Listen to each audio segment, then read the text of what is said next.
স্বামীর দিকে পিঠ করে ঘুমানো কি সত্যই নিষিদ্ধ? নারীদের সবসময় বলা হয় যে ঘুমানোর সময় স্বামীর দিকে পিঠ করে ঘুমিও না, কিন্তু আপনি কি কখনো ভেবেছেন কেন?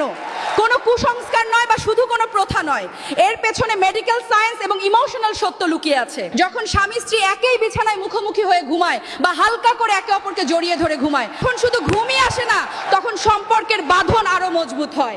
মেডিকেল সায়েন্স অনুসারে জড়িয়ে ধরে ঘুমালে মস্তিষ্কে অক্সিটোসিন নামক হরমোন নিঃসরণ হয়।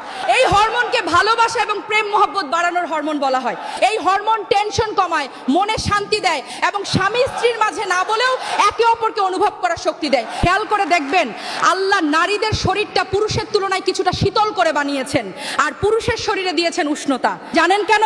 যেন শীতের রাতে বা কষ্টের মুহূর্তে স্বামী তার উষ্ণতা দিয়ে স্ত্রীকে আগলে রাখতে পারে।